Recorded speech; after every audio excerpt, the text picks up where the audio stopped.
Mungkin berbeda dengan kebiasaan kita melihat kompas. Umumnya kita melihat kompas itu atasnya utara, bawahnya selatan. Kalau dalam perhitungan feng shui, atasnya itu adalah selatan, bawahnya itu adalah utara. Biasanya kita tidak hanya melihat siapa yang kena pengaruh apa, pengaruh baik atau pengaruh buruk, tetapi juga angka-angka itu menggambarkan elemen. Intinya demikian. Saya kira seseorang ahli atau seorang praktisi feng shui itu menguasai dua-duanya, baik metode yang kita sebut massa bentuk atau metode kompas. Biasanya menguasai dua-duanya dan menggabungkan keduanya. Jadi meskipun kita mendapatkan bintang-bintang yang baik pada ruangan yang kita pakai, tapi seperti tadi ditanyakan, lah kalau misalnya ternyata pintu rumah sudah bagus, posisinya baik, tapi di depannya ada sampah, lalu bagaimana? Ada hal yang perlu kita bedakan. Sebetulnya tadi kita bicara masalah bintang-bintang ya. Bintang-bintang itu, dan tadi kita bisa lihat yang baik seperti apa, yang buruk seperti apa. Jadi manfaat praktisnya, pertama kita bisa memprediksi.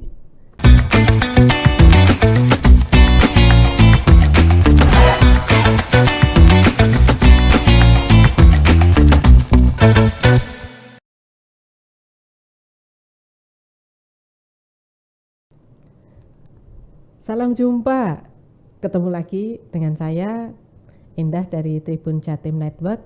Tetap berbicara tentang Feng Shui. Seperti apakah itu, apa manfaatnya untuk kita? Selama ini orang hanya tahu Feng Shui itu tentang arah hadap rumah. Ternyata lebih dari itu. Feng Shui bisa digunakan untuk memprediksi apa yang akan terjadi, tidak hanya pada bangunan, tetapi pada semangat kita, pada kesehatan kita.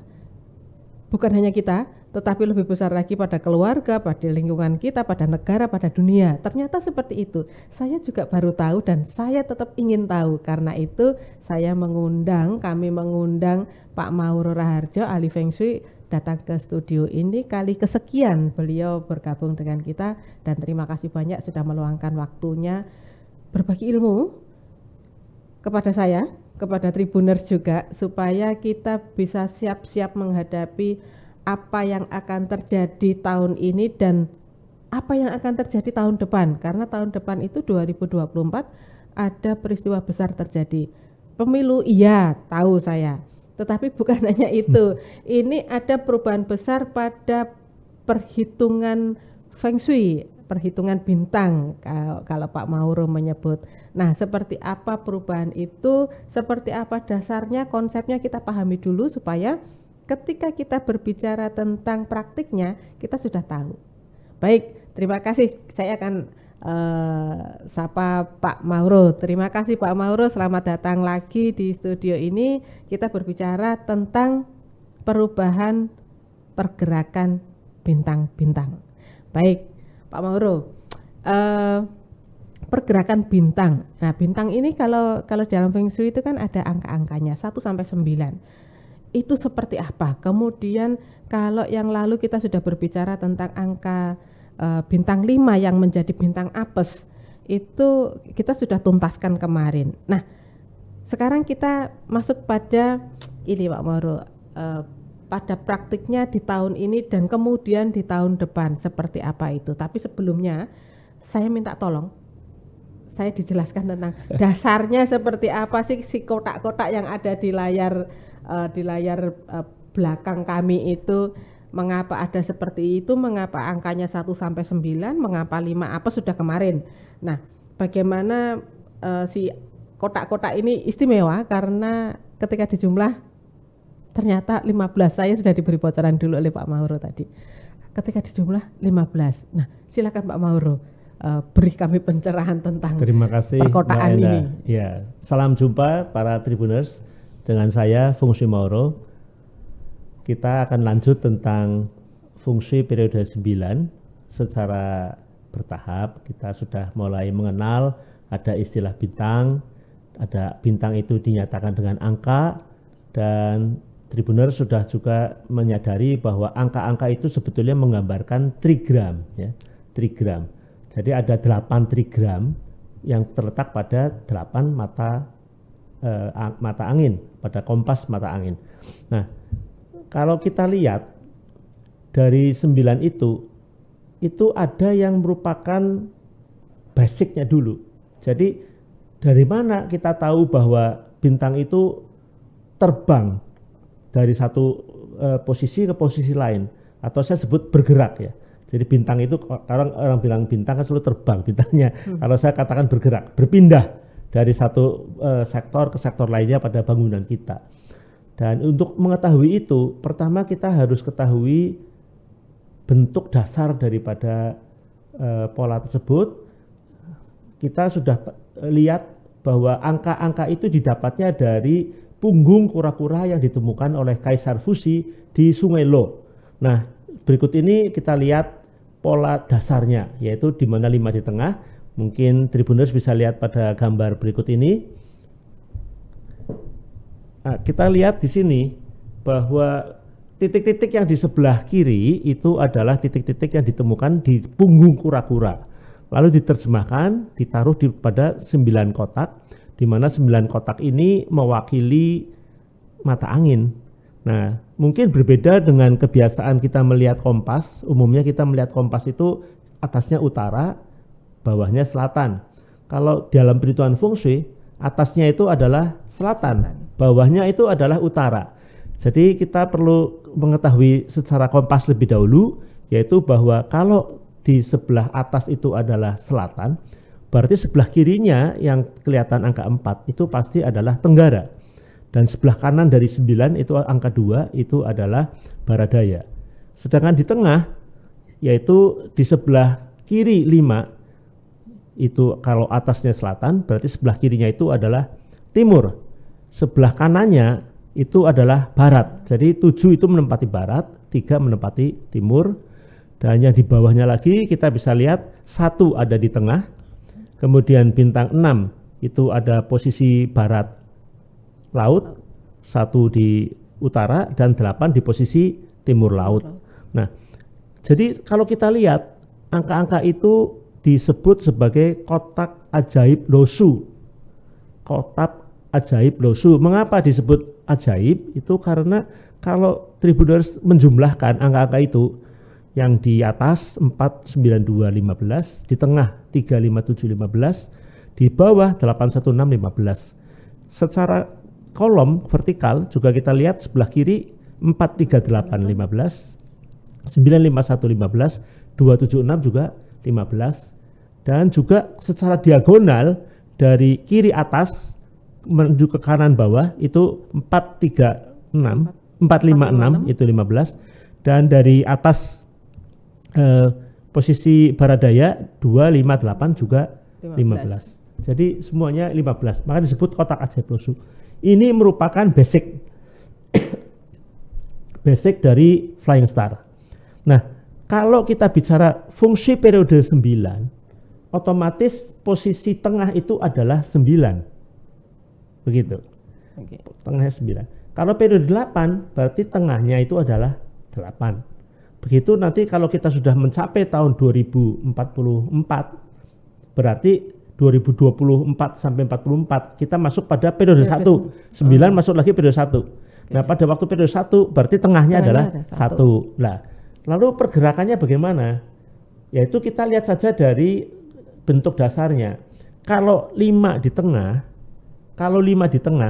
maka posisinya kita lihat 4 ada di posisi tadi adalah tenggara. Jadi dari tenggara tengah ke arah barat laut. Tenggara tengah barat laut 4, 5, 6. Ya.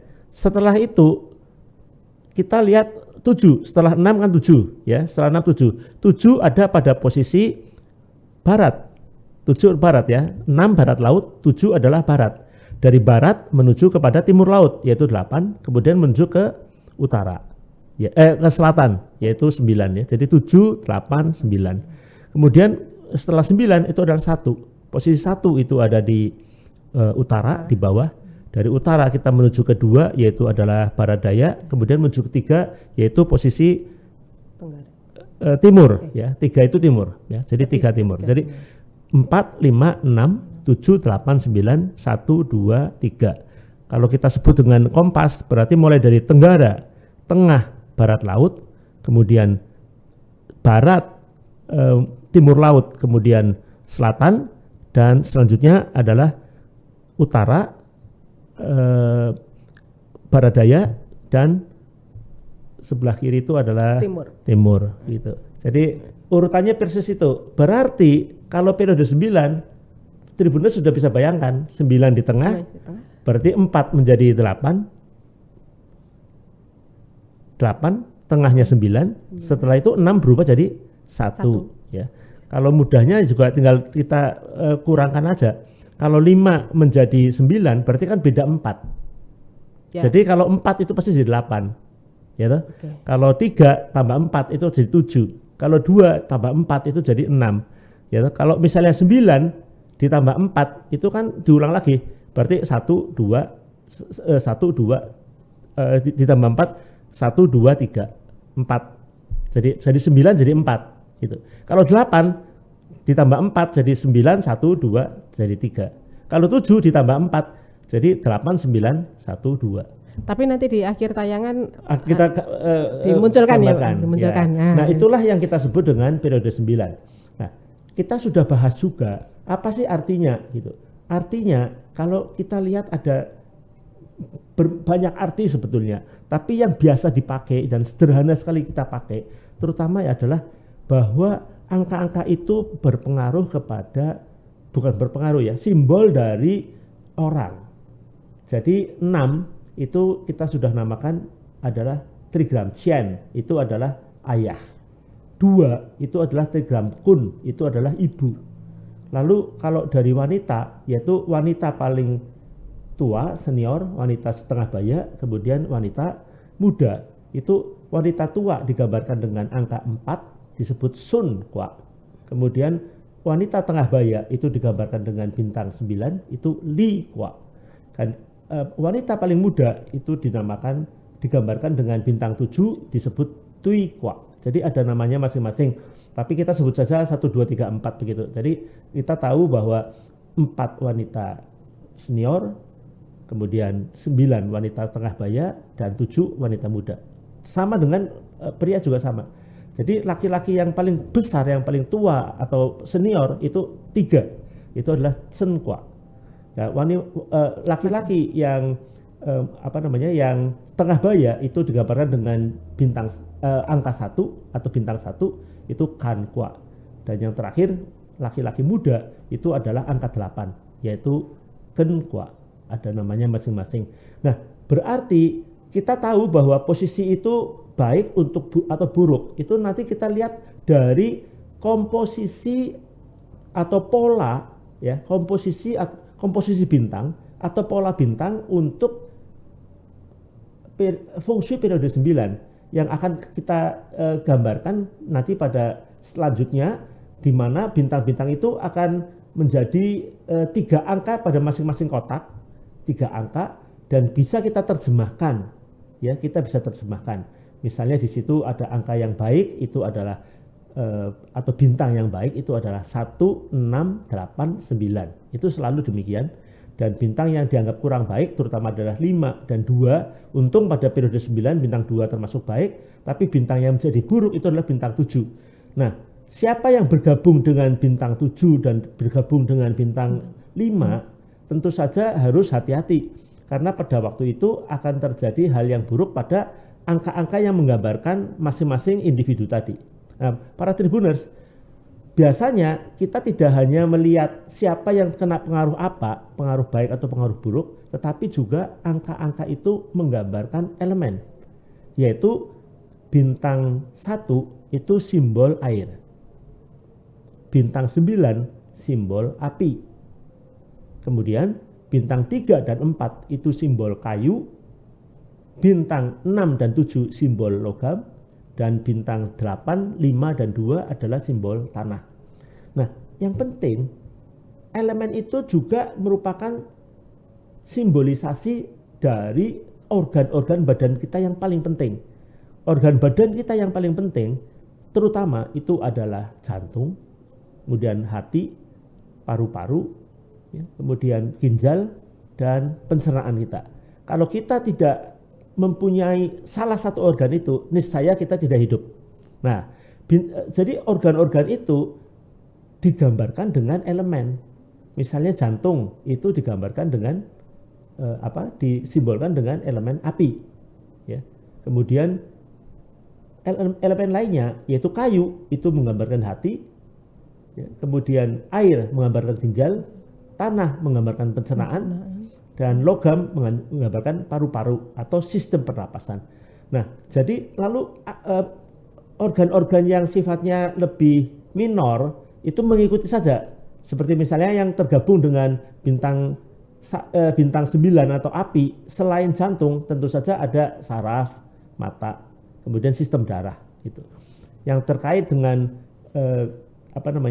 air yaitu adalah ginjal. Yang terkait dengan ginjal pasti adalah alat produksi genital ya, alat genital, kemudian juga kekebalan badan. Jadi itu kekebalan badan itu penting, maka kadang-kadang satu itu penting untuk kekebalan. Nah, kemudian yang terkait dengan paru-paru atau sistem pernapasan itu saja adalah hidung, kerongkongan, dan juga termasuk pada unsur logam yang tergabung pada pernapasan itu adalah tulang, gigi. Nah, sedangkan kayu yang menggambarkan hati itu juga adalah ada turunannya. Jadi yang dekat dengan hati itu empedu. Kemudian juga leher, otot itu termasuk pada organ-organ yang minor. Nah, para tribuners, jadi kita nanti tahu misalnya saja begini, saya gambarkan begini. Kalau misalnya Anda tahu bahwa bintang 5 itu bintang apes, lalu berkumpul dengan bintang 9 pada pola atau komposisi dari salah satu sudut kompas di fungsi periode 9 bergabung dengan 5, karena 9 menggambarkan jantung dan 5 apes, berarti tempat itu buruk sekali untuk mereka yang kena atau bahkan akan terkena penyakit yang mengganggu kesehatan jantung, seperti begitu. Dan hal yang lainnya sama, umpamanya tadi 5 dengan 7 itu adalah metal itu adalah paru-paru. Kalau 5 dengan 7 itu selain 7 menggambarkan wanita muda, juga 7 itu menggambarkan paru-paru. Jadi apa yang terjadi pada sudut tersebut itu nanti adalah gangguan pada kesehatan pernapasan. Demikian selanjutnya nanti kita akan lebih ramai kalau sudah melihat contoh-contoh untuk di dalam rumah seperti apa cara penerapannya, dan ini kita pakai untuk melindungi kita terhadap bahaya-bahaya gangguan yang sifatnya keapesan pada keuangan, karir, serta juga pada kesehatan, dan terutama juga yang berpengaruh kepada kebahagiaan kita. Saya kira ada 3 yang paling pokok, yaitu kesehatan, yang kedua adalah kemakmuran, dan ketiga adalah kebahagiaan.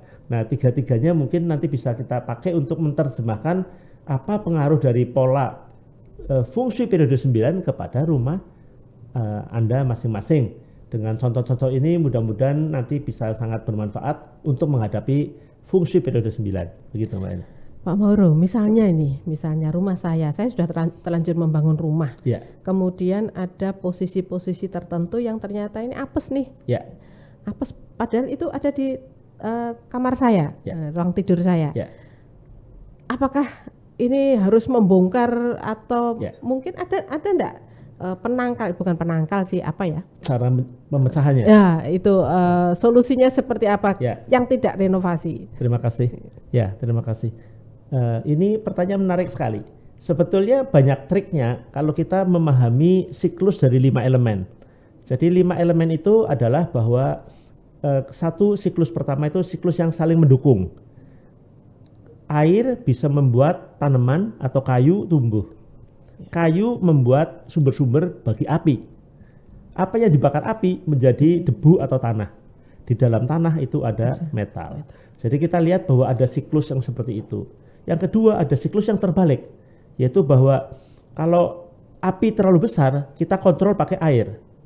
Kalau air terlalu besar, misalnya air meluap besar, kita bendung pakai tanah. Nah, kalau tanah berserakan, kita pegang dengan logam, kayu. Oh, dengan kayu. Kayu memegang tanah, ya toh. Kayu memegang tanah, jadi betul-betul, tidak berserakan. dibaliknya. Nah, kalau kayunya lebat, tanaman lebat, kita potong pakai dengan logam. gergaji. Kalau logamnya terlalu banyak, kita hancurkan pakai api. Ya, jadi keduanya penting. Nah, sebetulnya inilah yang kita pakai untuk menjawab pertanyaan tadi. Kalau saya misalnya sudah tahu di periode 9 tiba-tiba sadari, wah ternyata di situ ada komposisi bintang 9 dan 1. Tadi sudah disebut bintang 9 itu unsurnya api. Bintang 1 itu unsurnya air. Ya, jadi sebetulnya bukan karena bintang buruk 5 saja, tetapi juga tadi bahaya pada api. Jadi misalnya air bercampur sama api, itu bahaya untuk jantung. Nah, supaya api tetap hidup bagaimana? Kita berikan unsur kayu. Sebab air membesarkan kayu, kayu membuat api tetap hidup. Nah, ini salah satu contoh memecahkan masalah. Kita tidak perlu pindah, tetapi aura dari ruangan itu dibuat sebagai aura kayu supaya apinya tidak mati. Demikian juga di dalam hal tadi, misalnya ketemu bintang apes. Yang ketemu bintang apes apa? Misalnya yang ketemu bintang apes itu adalah misalkan saja kayu. Apes kayu itu adalah bintang 3 dan bintang 4. 3 dan 4 itu apes. Nah, supaya 3 dan 4 itu tetap hidup, kayu memerlukan air. Maka kita masukkan aura air. Nah, aura air itu apakah harus ada air di situ? Itu tergantung. Itu ruangan apa ya? Kalau misalnya kita tahu bahwa salah satu contoh memecahkan masalah gangguan pada kayu itu memperkuat kayu dengan air. Lalu orang berpikir, apa saya pasang akuarium di situ? Nanti dulu. Kalau itu tempat tidur, tidak cocok ada akuarium. Kalau itu tempat kerja, masih baik. Gitu. Tapi kita juga bisa gunakan aura-aura air dengan cara bermacam-macam. Dan itu saya kira nanti di dalam praktek pada tayangan-tayangan berikutnya kita akan memperlihatkan bagaimana cara mengatasi hal-hal tersebut. Sehingga ini sangat bermanfaat bagi kita untuk mengetahui bagaimana trik-trik feng shui untuk mengatasi masalah-masalah apabila kita menyadari bahwa ada hal-hal yang kurang bagus pada salah satu ruangan yang kita pakai di dalam rumah atau di dalam tempat kerja kita. Saya kira demikian itu contohnya. Baik Pak Mauro, misalnya ini saya minta bocorannya. Ya. Kalau sudah dibagi tadi ya, kotak-kotak itu sudah dibagi. Kemudian arah hadap yang utama arah hadap rumah ya. Arah hadap rumah, kemudian pintu masuk itu yang menjadi yang utama. Betul. Nah, misalnya arah hadap rumah kita itu tidak menghadap, kalau yang pertemuan yang lalu kan harus sesuatu yang indah di dalam rumah, harus sesuatu yang menyenangkan kita. Nah, ternyata di depan rumah itu ada sesuatu yang tidak menyenangkan. Kalau yang lalu itu kan meriam yang moncongnya menuju ke kita. Rumah, Misalnya ini arah hadap rumah kita itu ternyata depan itu ada TPA, tempat pembuangan sampah ya, TPS itu ya, tempat pembuangan sampah. Ini kan enggak banget.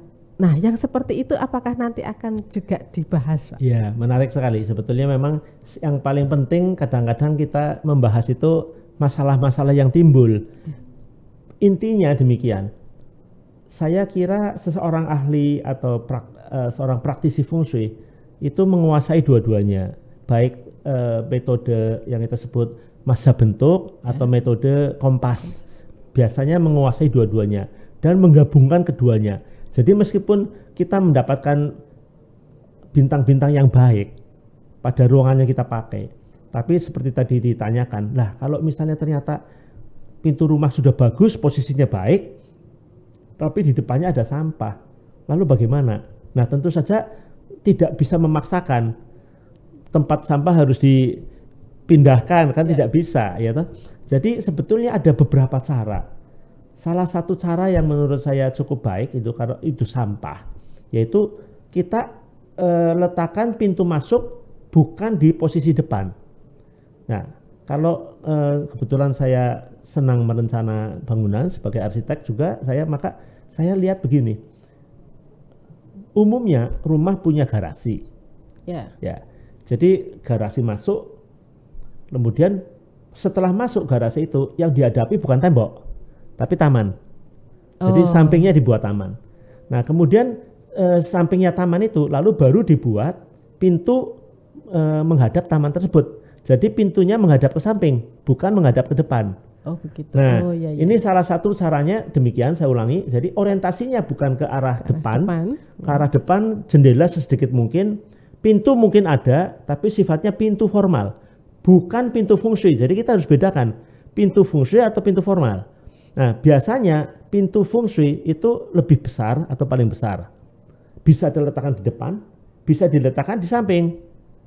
Seperti tadi saya katakan. Jadi misalnya kita gunakan bangunan bentuknya bisa bentuknya L atau bentuknya U misalnya, dan di posisi pinggir itu kita berikan taman dan kita hadapkan pintu masuk kita ke taman. Jadi kalau misalnya rumah itu ada garasi, mudah-mudahan Tribuners bisa bayangkan garasi masuk yang dihadapi taman.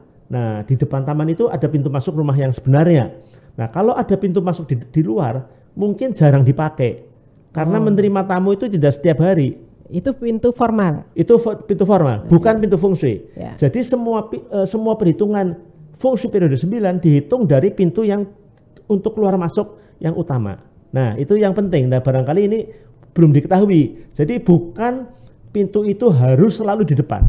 Pintu itu boleh ke arah samping dan bahkan dalam saat-saat tertentu kadang-kadang pintunya ditaruh di belakang.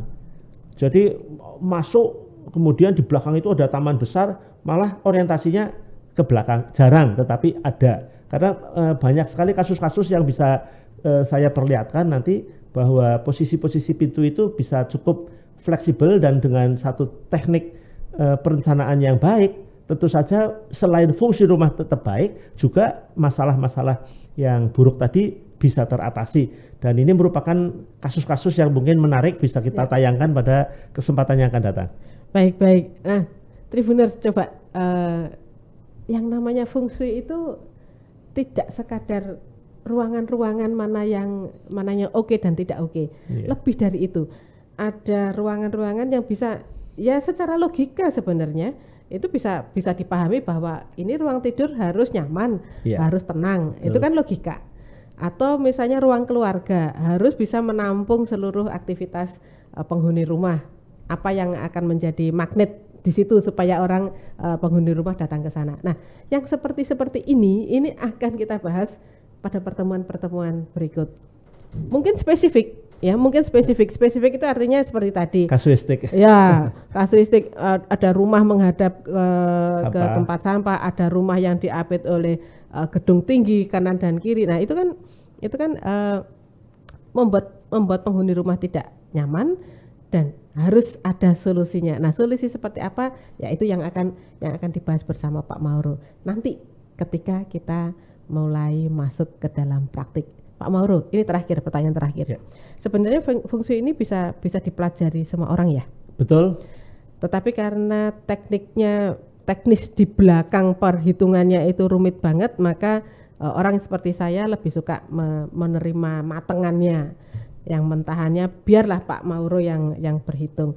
Sebenarnya Pak Mauro, ilmu seperti ini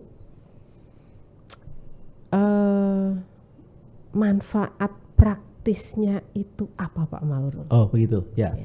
Begini, ada hal yang perlu kita bedakan. Sebetulnya tadi kita bicara masalah bintang-bintang ya. Bintang-bintang itu, dan tadi kita bisa lihat yang baik seperti apa, yang buruk seperti apa. Jadi manfaat praktisnya, pertama kita bisa memprediksi. Kalau suatu bangunan telah diketahui kelahirannya pada periode berapa, arah hadapnya mana, diketahui pola-pola bintangnya seperti apa pada rumah itu, kita langsung sudah prediksi yang bisa terjadi. Misalnya aja kita tahu bahwa bintang 2 dan bintang 7 dalam ilmu flying star itu bisa menimbulkan api, misalnya begitu.